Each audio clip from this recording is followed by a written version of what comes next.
Hello students, welcome back to my YouTube channel. और आज हम थर्ड हिंदी का 8th लेसन रीड कर रहे हैं, जिसका नाम है बंदरबांट। ये बहुत ही पुरानी कहानी है और बहुत ही अच्छी कहानी है, और इससे हमें बहुत अच्छा नॉलेज भी मिलता है कि हमें कभी भी झगड़ना नहीं चाहिए, क्योंकि हमारे झगड़े का फ़ायदा दूसरे उठा लेते हैं। तो ये जो कहानी है ये एक प्ले भी है। आप लोग घर में इसे, अगर 3-4 बच्चे हैं, आराम से खेल सकते हैं। तो बहुत लंबी कहानी है, मैं आपको शॉर्टकट में बताऊंगी और कैसे आप खेल सकते हैं। तो पहला दृश्य है, इसमें 2 बिल्लियाँ होती हैं, एक काली बिल्ली होती है और एक सफ़ेद बिल्ली होती है। उन्हें मेज़ पर रोटी दिखाई देती है रखी हुई। फिर क्या होता है कि काली बिल्ली जो होती है वो बोलती है कि मैं रोटी को उठा लूँगी और खा लूँगी। सफ़ेद बिल्ली डरती है, वो बोलती है कि नहीं। लेकिन काली बिल्ली जो है वो रोटी को उठा लेती है, और जैसे ही भागने लगती है तभी सफ़ेद बिल्ली आकर झगड़ना शुरू कर देती है। सफ़ेद बिल्ली बोलती है रोटी मेरी है, काली बिल्ली भी बोलती है रोटी मेरी है। इस तरीके से दोनों लड़ना शुरू कर देती हैं। और तभी जो है बंदर आता है एक।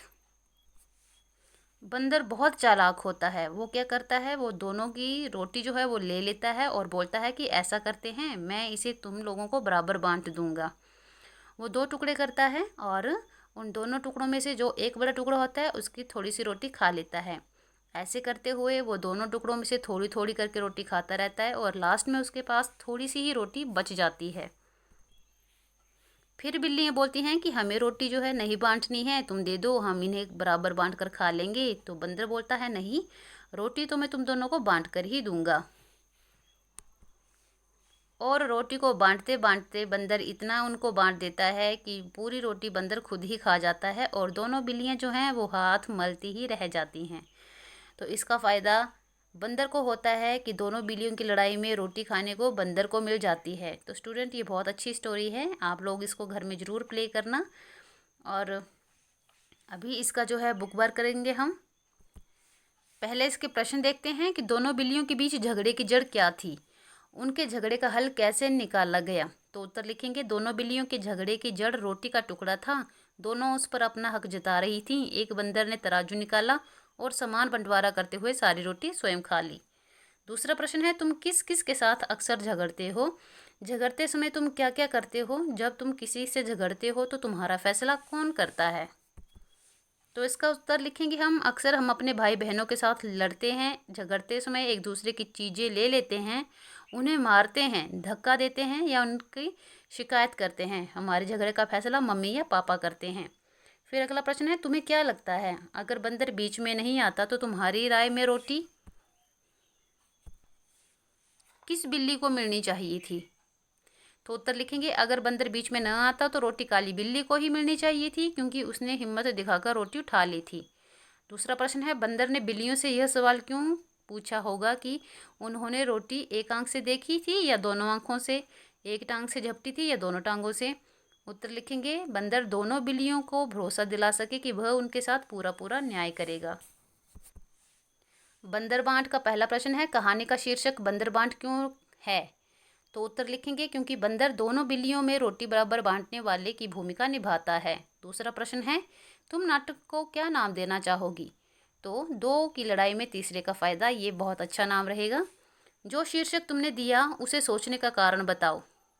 इस शीर्षक को रखने का कारण यह है कि दोनों बिल्लियों के झगड़े में बंदर रोटी खा जाता है। बिल्लियां यदि आपस में नहीं लड़ती तो बंदर को यह मौका नहीं मिल पाता। अगला है, वह क्या खुशबू है।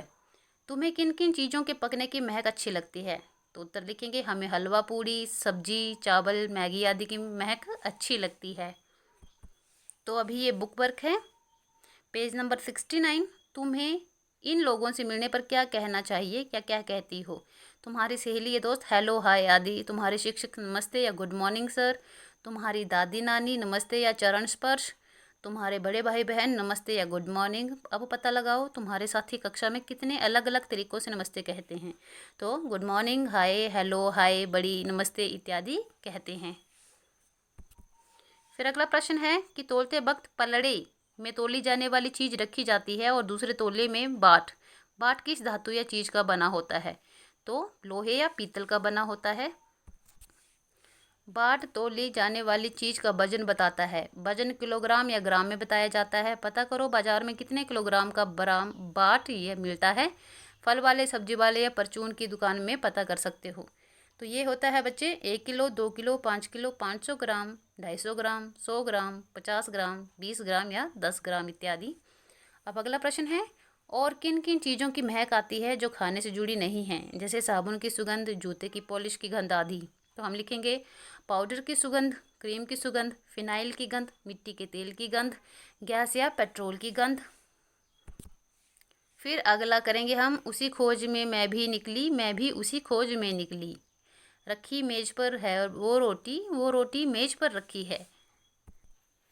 डरती थी उस तक जाने में डरती थी। मैं ले जाने तुझे न दूंगी, मैं तुझे ले जाने न दूंगी।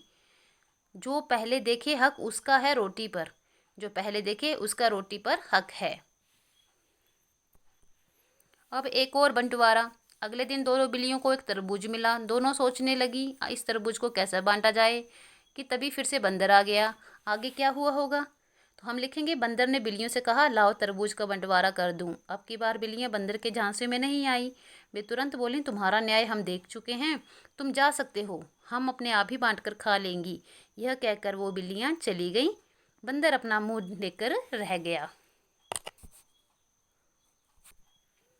तो बच्चों, ये थी आपकी कहानी बंदर बांट, जो बहुत ही पुरानी कहानी है और बहुत ही अच्छी है। बस ये ध्यान रखना है कि आपस में कभी नहीं लड़ना चाहिए, क्योंकि हम जब भी लड़ते हैं तो तीसरा आकर हमारी जो ज़रूरत होती है उसका फ़ायदा उठाकर चला जाता है। तो आई होप आपको मेरी ये स्टोरी अच्छी लगी होगी। तो अपने चैनल को सब्सक्राइब कर लेना है, वीडियोज़ को लाइक करना है और शेयर भी करना है। Thanks for watching.